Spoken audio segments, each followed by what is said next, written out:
Als erstes locker bleiben. Deine Gelenke sind deine Federung. Ich habe bei meinen Anfängen auf dem Gravelbike immer an Tour de France-Fahrer gedacht. Hohe Geschwindigkeit, Anspannung, durchziehen. Aber genau das macht eigentlich keinen Spaß, vor allen Dingen auf ruppigen Wegen. Wenn du dich zu sehr auf dem Rad verkrampfst, dann knallt jeder Schlag direkt in deinen Körper. Nacken, Po, Hände, alles tut irgendwann weh. Also fahr aktiv, lass das Rad unter dir arbeiten, statt dich krampfhaft festzuhalten. Bleib stabil im Rumpf und lass deine Arme und Beine locker mitfedern. Gute Pedale helfen, den Kontakt zum Rad zu halten. Dazu kommen wir am Ende dieses Videos auch noch. Und du musst nicht dauerhaft im Sattel sitzen.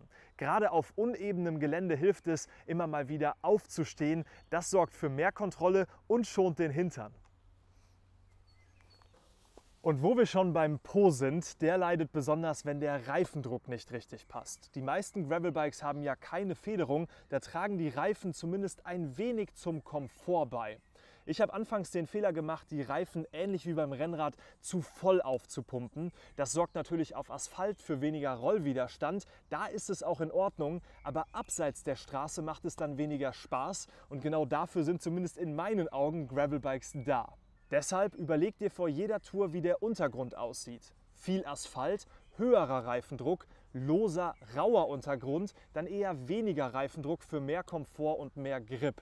Eine Tabelle zu passenden Reifendruckangaben haben wir dir unten in der Beschreibung verlinkt. Zudem ist die Reifenbreite entscheidend. 28 mm, 40 mm bis hin zu 50 mm, all das geht auf dem Gravelbike und ist ein Riesenunterschied. Das war mir früher auch nicht so bewusst.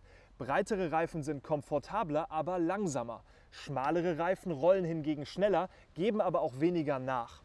Für meine 24-Stunden-Tour von München zum Gardasee hatte ich zum Beispiel auf meinem Gravelbike schmale Reifen installiert und fest aufgepumpt. Da wurde mein Gravelbike dann fast zum Rennrad. Wer von euch öfter wechselt, der sollte vielleicht auch mal über einen zweiten Laufradsatz nachdenken.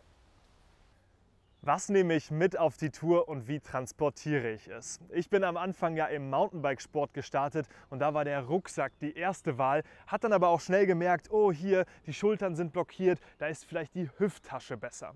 Mit dieser Hüfttasche bin ich dann am Start auf dem Gravelbike auch gestartet, ist schon praktisch, weil die Schultern frei sind und man nichts am Rad hat. Auf der anderen Seite kann man aber am Gravelbike auch einiges anbringen und deswegen habe ich über die Zeit gelernt, dass es wertvoll ist, sein Equipment in Taschen am Rad anzubringen. Das ist komfortabel, insbesondere auf langen Strecken. Mein Setup bei kurzen Touren ist einfach eine Rahmentasche mit dem Nötigsten, was man für Pannen braucht, also eine Luftpumpe, Flickzeug, Reifenheber etc.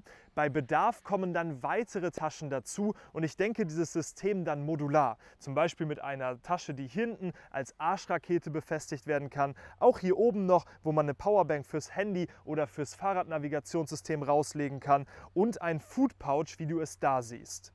Wichtig dabei, nicht nur beim Bikepacking, nicht überladen. Jedes extra Stück und jedes extra Kilo nervt irgendwann.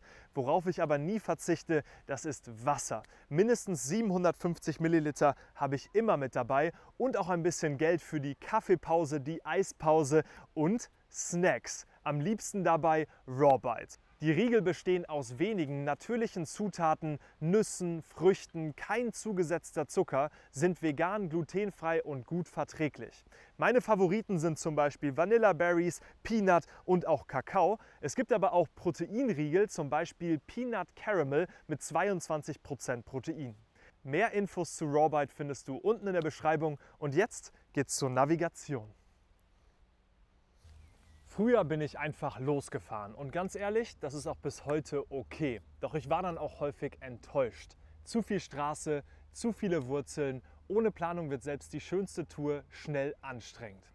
Heute plane ich fast jede Strecke vorab, zum Beispiel mit Komoot. Mein Video dazu habe ich hier oben verlinkt. Wichtig dabei, such gezielt nach Gravel-Routen, nicht nach Rennrad oder Mountainbike. Komoot bietet das mittlerweile auch explizit so an. Mit der Trailview-Funktion kannst du dir vorab anschauen, wie die Wege dann aussehen.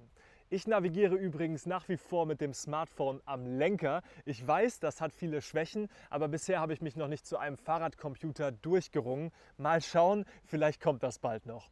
Meine Smartphone-Halterung und meine Wunschliste für Fahrradcomputer findest du ebenfalls unten in der Beschreibung. Und jetzt schauen wir uns Klickpedale an. Ein echter Gamechanger. Für mich jedenfalls war das der größte Aha-Moment. Ich bin vorher hauptsächlich flache Pedale gefahren. Die hatten zwar Grip, aber hatten keine Klicks. Und dann habe ich das Ganze ausprobiert und es hat wirklich einiges verändert.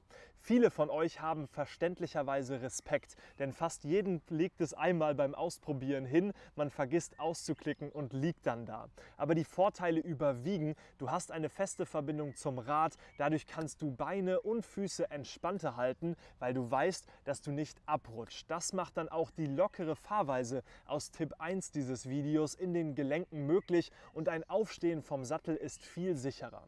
Zusätzlich kommt die Performance ins Spiel. Gerade bei langen Touren oder Anstiegen bringt das richtig was. Ich würde fast sagen, dass du mit Klicks bis zu 20% effizienter trittst. Wenn dich das Thema interessiert, dann habe ich hier ein Video zur Auswahl von Klickpedals online oder es kommt noch online. Meine Ausrüstung für die München-Gardasee-Tour in 24 Stunden, das ist hier unten verlinkt. Und wenn Fragen da sind, dann gerne in die Kommentare. Wir sehen uns bald wieder. Tschüss!